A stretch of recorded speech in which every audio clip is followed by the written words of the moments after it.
말이 시작하고 나서는 믿음으로 사랑을, 믿음으로 의를, 믿음으로 섬김을, 믿음으로 나타남을, 믿음으로 희생함을, 믿음으로 이렇게 모든 것이 믿음에다가 초점에 맞추고 살면 큰 어려움이 없어요.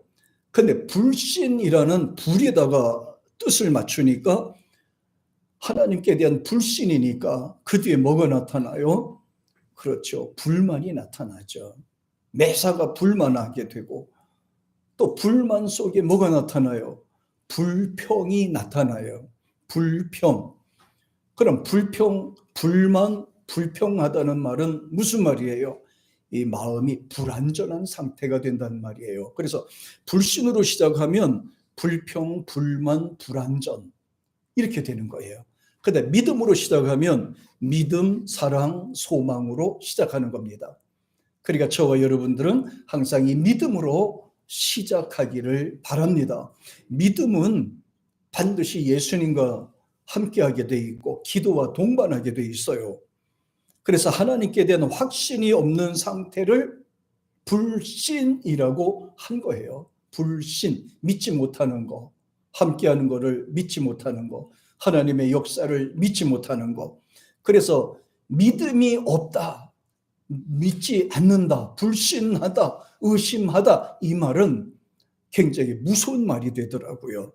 호세아 10장 2절에 보니까 이렇게 얘기를 합니다. 같이 시작. 저희가 두 마음을 품었으니 이제 죄를 받을 것이라. 하나님이 그 제단을 쳐서 깨치시며 그 주상을 허르시리라. 여기 보면 두 마음을 하나님이 제일 싫어하세요. 하나님을 믿는다고 입으로는 말하면서 이 마음이 딴 데가 있는 것을 싫어하시더라고요. 하나님은 말과 행위, 말과 마음이 하나가 되기를 원하세요. 두 마음을 싫어하세요. 의심하는 마음을 싫어하세요. 의심은 두 마음이라는 거거든요. 마음이 분산이 됐다는 내용이거든요. 두 마음을 품었으니 간단해요. 죄를 받을 것이라 그랬어요. 죄를 받을 것이라 이렇게 말했어요. 여기서 이제 죄를 받을 것이라 여기 나오는데요. 이 말을 영어 성경에서 제가 찾아봤는데 이렇게 되더라고요. Now, 현재예요. 현재. 하나님의 징계와 형벌은 장차도 나타나겠지만은 현재 하나님과의 관계가 끊어진 상태를 이렇게 표현하더라고요. 그러면서 또 이렇게 말해요. They must bear their guilt라고 되는데 앞에 must bear라고 하는 말이 나와요. must라는 말이 붙더라고요. must라는 말은 조금 억양이 강한 말이잖아요. 반드시 이루어질 말에 쓸 때는 꼭 앞에 must, 좋다고 했을 때도 앞에 must, 나쁜 말을 심하게 쓸 때도 앞에 must가 꼭 붙었어요. 근데 여기도 보니까 반드시 죄를 받을 것이다 라고 하는 말로 여기 쓰여졌어요. 반드시라고 되어 있어요. 반드시 죄를 받을 것이다. 히브리 원어에서는 이게 바로 아샤라는 말이 사용이 됐는데 이거는 세 가지 단계로 썼어요. 내가 만약에 전에 죄를 졌다면, 내가 죄를 졌다면 이 말이 되고, 그 다음에 두 번째는 또 현재 진행형이에요. 지금 현재 너희가 죄 가운데 있다면 이거예요. 죄 가운데 있다면 그렇게 해서 하는 말이 세 번째가 반드시 정죄받을 것이다. 이 가운데 뭐가 들어가죠? 회개가 들어가요. 정죄받기 전에 회개가 들어가야 되는 거예요. 회개가 없으면 반드시 정죄받을 것이다. 이렇게 나오는 거죠. 굉장히 무서운 거예요. 그러니까 여러분 두 마음을 품으면 안 돼요. 두 마음을 품은 거 하나님이 제일 싫어하세요. 오직 우리의 마음과 마음의 고백으로 입으로 표현하는 거잖아요. 그러니까 진실된 마음으로 주님 앞에 서야 됩니다. 입으로는 고백하도 마음은 딴 데가 있으면 안 되잖아요. 콩밭에가 있으면 안 되잖아요. 그래서 하나님은 두 마음을 싫어하세요. 우리가 고사성에도 보니까 일부 종사란 말이 있잖아요. 거기도 보니까 한 마음이라는 말이 있어요. 두 마음이 있으면 안 된다는 것을 강조했어요. 굉장히 중요한 겁니다. 벌을 받으시리라 이렇게 말씀하는데요. 여기서 벌을 받는다고 하는 뒤말에 또 뭐가 따라옵니까? 하나님이 현재 지금 당장 반드시 뭐를 한다고 그랬어요? 제단을 쳐서 헐어버리시리라. 또 그 주상을 쳐서 깨트려 버리라. 이렇게 말씀했어요. 근데 두 마음이라는 것은 뭐를 강조합니까? 뒤에 내용을 딱 보니까 이런 말이 나오잖아요.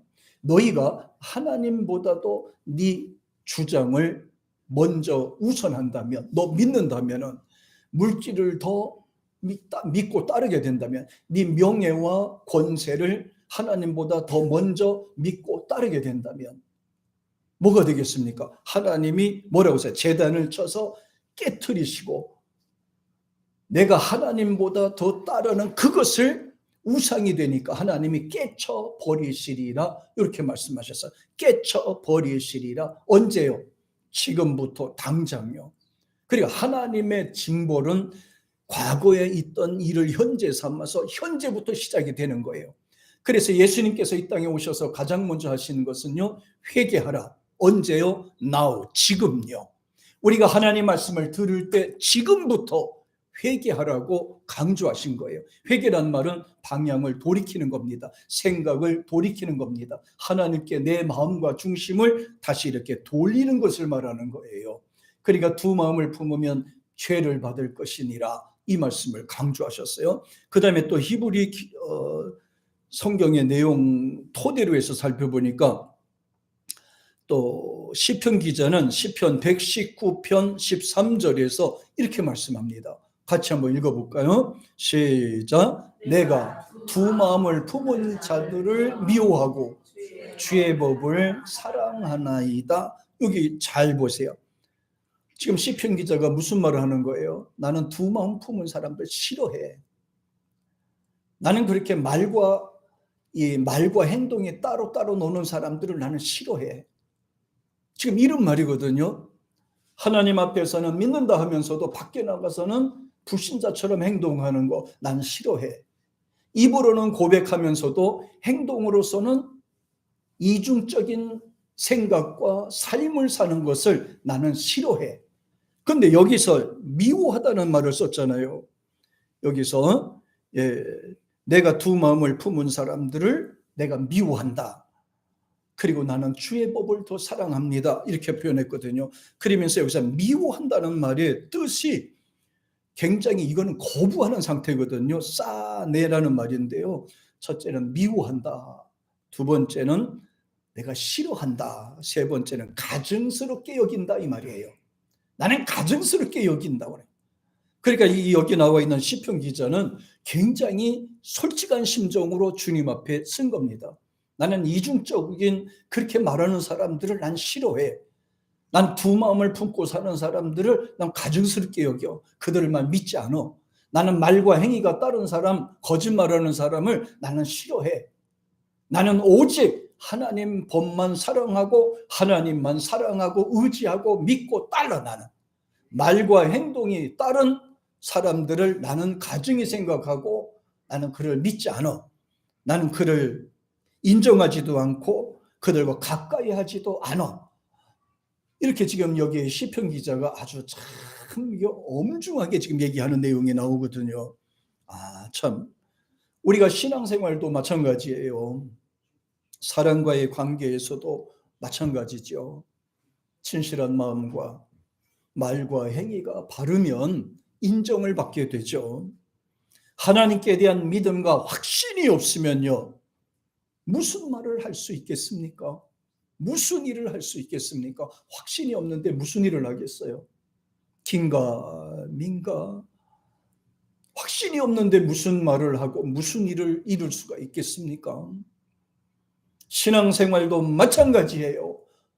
마음의 구원의 확신과 하나님의 도우심에 대한 확신이 없다면 무슨 일을, 무슨 말을, 무슨 행동을 할 수 있겠습니까? 그런 측면에서 야고보 사도는 두 마음을 품는 사람들을 뭐라고 그랬어요? 그렇게 두 마음을 품거나 마음에 의심하는 마음을 가졌다면은 하나님께 응답받을 조차 생각하지도 말어. 그 말이에요. 응답받을 생각도 하지 말어. 하나님께 복받을 생각하지 말어. 하나님의 도와주신다는 생각조차도 하지 말어. 그렇게 얘기했던 거예요. 아브라함이나 엘리야도 보면 제단을 쌓고 하나님 앞에 예배 드릴 때 보면 진짜 온 중심을 다해서 하나님 앞에 섰잖아요. 온 마음과 생각과 뜻을 다해서 진전성, 사모하는 마음, 간절한 마음이 이런 마음으로 주님 앞에 선 거예요. 예. 그래서 의심과 두 마음은 하나님을 향하는 일에 장애물이 돼요. 우리가 신앙생활 하는데도 장애물이 돼요. 만약에 우리가 하나님을 섬기고 믿는 일에 있어서 어떠한 부담감이 내 눈앞에 있다면 그건 장애물이 되는 겁니다. 내 마음에 의심하는 마음이 생긴다면 그건 내 신앙생활과 내가 하나님 나라 가는데 장애물이 되는 거예요. 장애물이 되는 거예요. 마음을 분산시키기 때문에 그래요. 마음을 분산시키면 두 마음이 되는 거예요. 예. 그래서 일을 하다가 가로막히는 것이 있으면 우리는 뭐라고 그러죠? 장애물이라고 얘기를 하죠. 막 걸어가다 발에 돌에 부딪히면 뭐라고 그래요? 장애물이 있다라고 얘기를 합니다. 장애물이 있는 이상 믿음이 생기지가 않고 하나님의 은혜가 내려오지 않고 성령이 역사하지 않고 그 길이 열리지가 않는 것입니다. 그래서 우리 마음속에 있는 의심을 걸러내라고 말씀한 거예요. 장애물을 벗겨버리라고 말씀한 겁니다. 하나님 앞에 회개하고 바로 서라고 말씀한 거예요. 의심을 다 버리고 내 주를 영접하라. 의심을 다 버리고 내 주를 영접하라. 찬송과 가사도 있잖아요. 장애물, 의심을 걷어내지 못하면 절대 하나님의 평화가 내 마음에 오지 않습니다. 하나님의 기뻐하심이 내 안에 들어오지 못합니다. 감사와 은혜가 내 안에 들어오지 못하는 것입니다. 그래서 야고보서 1장 8절에서 야고보 사도가 이렇게 말씀을 하셔요. 같이 자 시작. 두 마음을 품어 모든 일에 정함이 없는 자로다. 정함이 없다고 그랬잖아요. 정함이 없다는 것은 뜻을 정하지 못하고 왔다 갔다 한다는 거예요. 방황한다는 내용이잖아요. 흔들린다는 얘기잖아요. 치우친다는 얘기예요. 정함이 없다 이 말은 왔다 갔다 한다는 거예요. 마음이 지금 분산된 상태라는 거예요. 마음의 중심으로 하나님 앞에 서지 못하고 그 마음이 지금 분산되어 있는 증상, 의심이 가득 차 있는 증상을 이렇게 표현합니다. 야고보 사도는 말합니다. 뜻을 정하라. 믿음을 정하라. 하나님께 대한 그 믿음과 중심을 바로 정해놓아라. 뜻을 정하라는 것을 강조하셨어요. 그러면서 뜻을 정하지 못하면 정함이 없는 자다 그렇게 표현한 것입니다. 그렇지만 마음을 가리는 장애물을 걷어내는 순간에는요, 우리 마음속에 평안이 생기고 욕심이 사라지고 탐욕이 사라지고 감사와 은혜가 넘쳐요. 탐욕이 생기는 이상 감사하는 생각이 나지 않습니다. 없어도 감사할 수 있고 힘들어도 감사할 수 있는 것은 믿음 있는 사람만 할 수 있어요. 의심이 생기잖아요. 감사하는 생각이 안 나요. 예, 두 마음을 품잖아요. 감사하는 마음이 안 생겨요. 진짜 감사하는 사람은 마음에 하나님의 은혜로 채워져 있는 사람이에요. 감사하는 삶이 되는 거예요. 믿음 성장의 발판은 의심을 걷어내면서부터 시작을 하는 것입니다. 의심을 걷어내는 순간 하나님의 평강이 임하시지요. 두 마음은 하나로 만드는 순간 예수님을 만나게 됩니다. 그래서 두 마음을 갖고 있으면요, 예수님이 안 나타나요. 예수님이 역사하지 않아요. 어떤 표현이냐면은 퀴바디스라는 영화가 나온 적이 있죠. 퀴바디스. 거기 보면은 이제 로마에서 핍박을 받고 믿는 사람을 체포해서 십자가에 매달고 죽이고 이런 과정이 있었어요. 그때 베드로가 이제 성도들이 그래요. 베드로님, 우리는 죽어도 괜찮지만 베드로님은 살아있어서 끝까지 예수님을 산 증인이 되어야 되지 않겠습니까? 밤에 몰래 도망가셔서 목숨만이라도 건져두시고 꼭 복음을 전하는 예수님의 제자가 되주세요. 가만히 보니까 그것도 맞는 말이고 그것도 맞는 말이에요. 예. 그래가지고서 성도들의 말도 듣고 자기 두려운 마음도 있고 해서 밤에 몰래 로마를 도망 나와요. 도망을 나와서 이렇게 언덕을 지나가려고 그래요. 근데 멀찌감치 빛이 나면서 예수님이 걸어오시는 거예요. 예수님이 이렇게 걸어오시는데요. 이 베드로의 눈빛도 안 마주쳐요. 베드로를 쳐다보지도 않아요. 그냥 이렇게 로마로 향해서 걸어 들어가요. 그러다 갑자기 베드로가 깜짝 놀라서 그러죠. 분명히 예수님이거든요. 그래서 이렇게 도망가다가 딱 돌아서면서 하는 말이 있어. 퀴바디스 그래요. 퀴바디스 그래요. 퀴바디스라는 말은 주여 어디 가시나이까 그 말이에요. 주여 어디 가시나이까. 그때 예수님께서 딱 쳐다보시면서 하는 소리가 네가 십자가를 지지 않으니 내가 대신 십자가를 지러 로마에 간다. 거기서 베드로가 깜짝 놀라요. 정신을 차립니다. 그 순간에 예수님은 안 계셨어요. 보이지도 않으셨어요. 그래서 다시 베드로는 거기서 회개하고 다시 돌아서 로마에 들어갑니다. 로마에 들어가서 이튿날 체포당해서요 십자가 처형을 받게 됩니다. 십자가 처형을 로마 군사가 십자가 처형을 이렇게 막 묶어서 바로 매달라고 하니까 잠깐 예수님보다 못한 예수님을 3번이나 부인하고 또 배신하려고 했던 이 몸이 어떻게 예수님처럼 똑바로 십자가 매달을 수 있느냐. 나는 십자가를 거꾸로 매달아 달라. 그래서 베드로는 유일하게 십자가를 거꾸로 매달려서 순교당한 분이에요. 두 마음을 품으니까 두려운 감정이 생겼어요. 한 마음을 가지니까요 죽음도 두렵지 않더라는 겁니다. 두 마음을 가지면 불안한 마음이 없음하는 겁니다. 두 마음을 가지게 되면 불안과 염려가 생기게 되는 겁니다. 진정 주님께 대한 아름다운 마음은 진정성 있고 십자가를 향한 아름다운 믿음이 되는 줄로 믿습니다. 이게 바로 믿음의 중요성이에요. 믿음과 행함은 기본적인 겁니다. 가장 기본적인 거예요. 처음 교회 나와도 이 믿음이 필요하고요. 오랫동안 교회 다녀도 이 믿음이 필요한 것입니다. 믿음이 없이는 아무것도 할 수 없어요. 히브리 기자는 믿음은 바라는 것의 실상이고 보지 못하는 것들의 증거라고 말씀하셨잖아요. 보지 못하는 것들의 증거다. 믿음은 우리가 사는 기본 자세고 천국과는 관문이고 신앙생활의 확실한 증거가 되는 것입니다. 믿음은 기본이에요. 테니스를 치다 공이 안 맞아요. 다시 처음부터 시작합니다.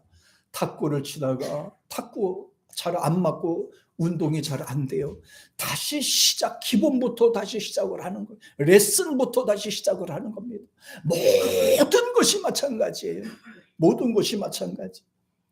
이번에 손흥민이가 아주 참 공을 멋있게 찼죠. 세계에서 2번째로 유명한 공을 쳤어요. 이런 저자 코너킥에서 공을 찼는데 공이 돌아와가지고 이렇게 돌아가서 골 안으로 빨려 들어가 버렸어요. 그러니까 마라도나가 찬 이후에 처음이래요. 그 공을 찬 게. 세상에 그런 공이 다 있어요. 야, 저자 코너킥을 막 찼는데요. 공이 이렇게 가다가 이렇게 들어가는 거예요. 이야, 참 이거 참 기가 막히잖아요. 와, 그래요. 그거 갖고 막 세계 축구 팬들이 야단 났어요. 이런 공이 다 있냐? 어떻게 그렇게 차서 이렇게 들어가냐? 그렇게 또 들어가냐? 이야, 공에 미치니까요.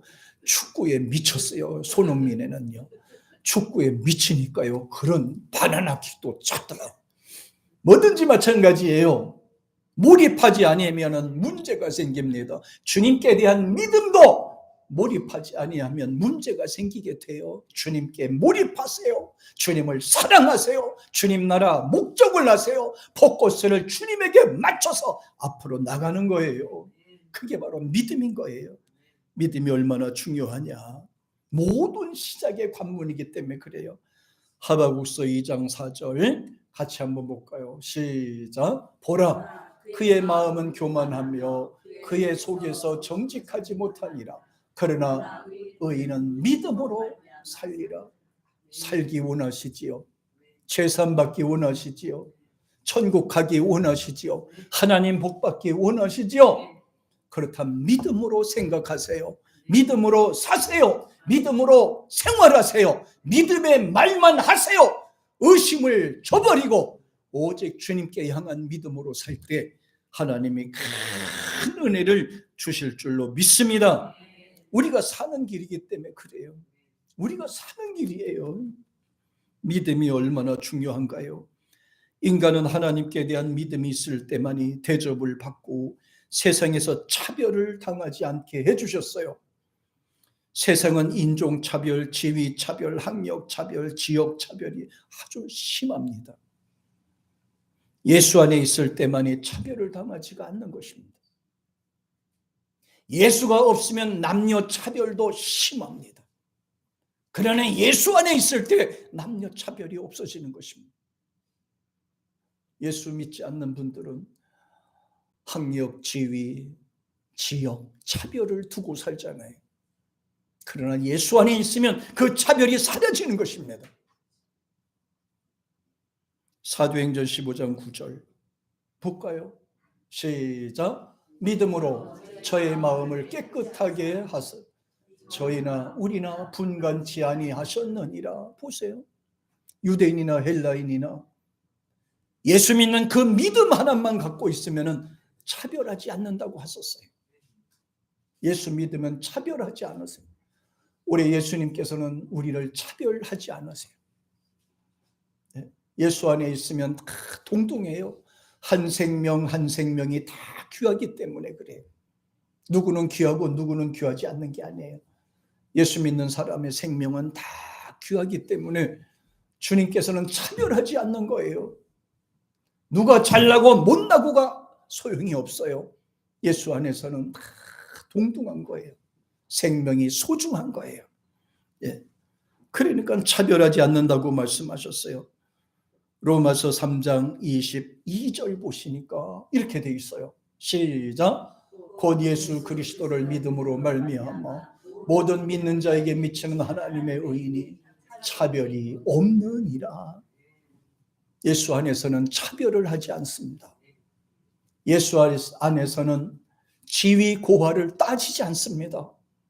한 사람 한 사람이 다 생명이 귀하고 소중하기 때문에 주님께서는 그렇게 우리를 사랑하고 소중하게 생각을 하시는 거예요.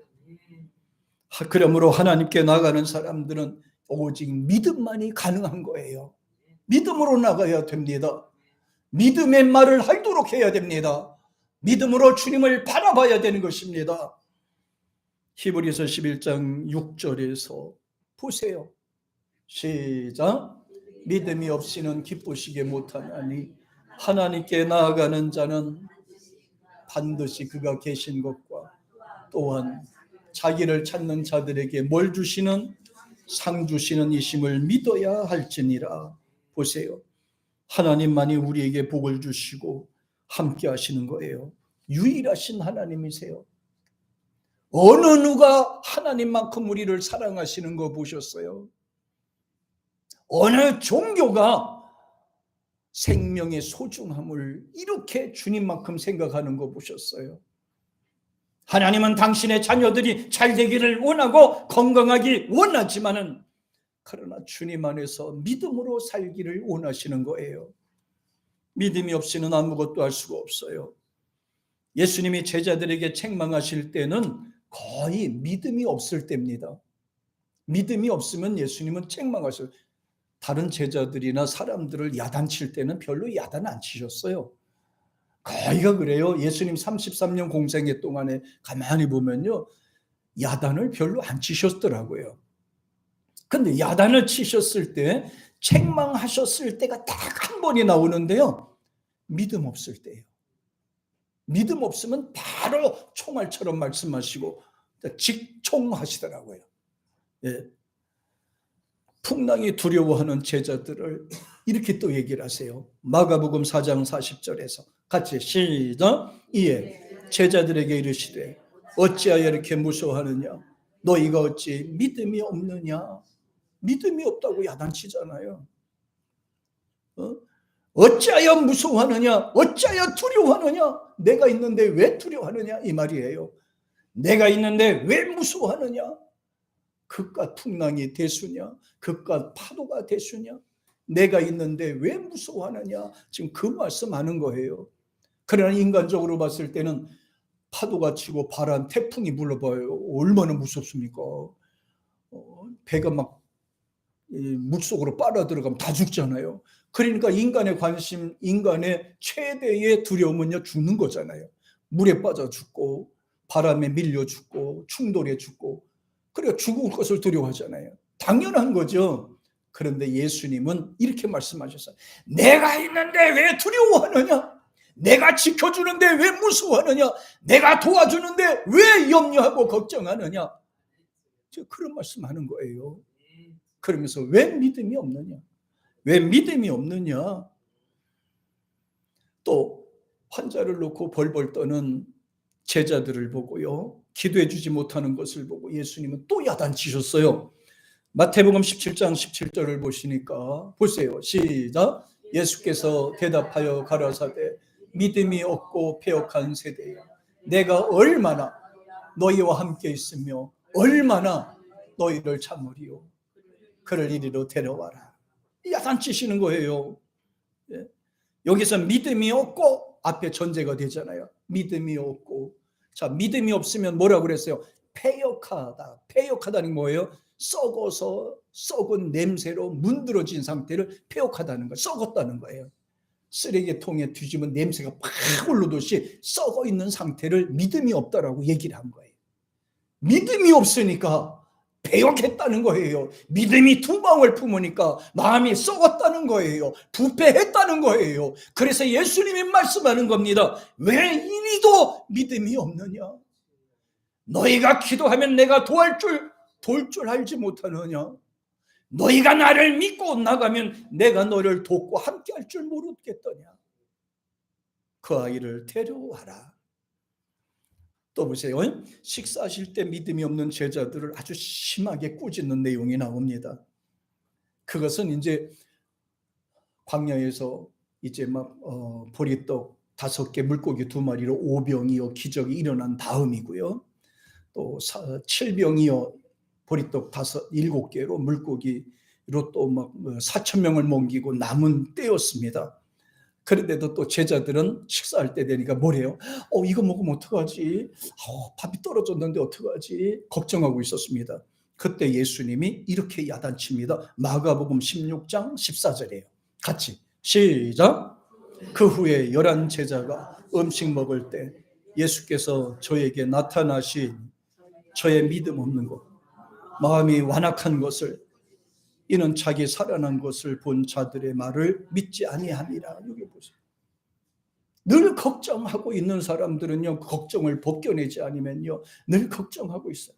예수님이 부활하고 나서 다시 부활하신 후에도 걱정과 염려하고 있어요.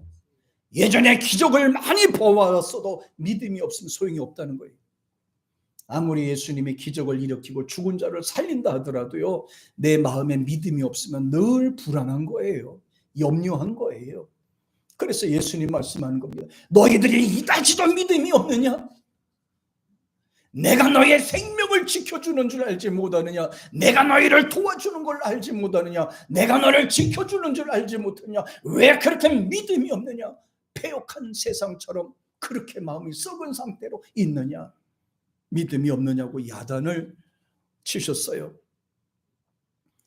그러면서 12 제자의 중에서도 의심의 대명사였어요. 12 제자들 보면요, 그 성격과 그 믿음이 다양하잖아요. 베드로, 야고보, 요한 어부 출신이잖아요. 마태는 또 세리 출신이에요. 요새 말하면 세무수서 일하는 사람입니다. 또 세금 받아내는 그런 사람이에요. 또 도마 같은 사람이요. 엠마오로 내려가는 목수 출신도 있고 뭐 여러 가지 많아요. 그 중에서 도마는 참 도마는 의심의 대명사입니다. 사사건건 믿지 못하거든요. 눈에 보지 않으면 믿지 못해요. 그래서 예수님께서 도마에게 부활하신 후에 나타나신 후에 이렇게 말씀하셨어요. 요한복음 20장 27절이에요. 같이 시작. 도마에게 이르시되 네 손가락을 이리 내밀어 내 손을 보고 내 손을 내밀어 내 옆구리에 넣어보라. 그리고 믿음 없는 자가 되지 말고 믿는 자가 되라. 예수님이 얼마나 속상하셨으면 이런 말씀하셨을까요? 너희는 어디에 그렇게도 믿지 못하느냐? 너 손가락 내봐. 여기 만져봐봐. 내 못자국 봐. 그리고 말씀하시죠. 의심하는 자가 되지 말고 두 마음을 품지 말고 믿는 자가 되라. 보지 않고 믿는 자가 더 복이 있다. 이렇게 말씀하셨어요. 보지 않고 믿는 자가 더 복이 있다. 그러면서 예수님의 말씀을 들은 사람은 이 말씀 과정을 싹 들으면서요. 가만히 보니까 내 자녀가 아파가지고도 기도하지 못한 거, 내가 어떠한 어려움이 있을 때 하나님께 기도하고 맡기지 못하는 죄, 내 몸에 질병이 있거나 염려와 걱정거리가 있을 때도 하나님께 기도하고 맡기지 못한 죄, 이것도 죄가 된다 이 말이에요. 그러니까 이 과정을 딱 들고 있던 간질병 들린 아들의 아버지가 이렇게 얘기합니다. 마가복음 9장 24절에서 같이 시작. 곧 그 아비가 소리질러 가로되 내가 믿나이다. 나의 믿음 없는 것을 도와주소서. 맞습니다.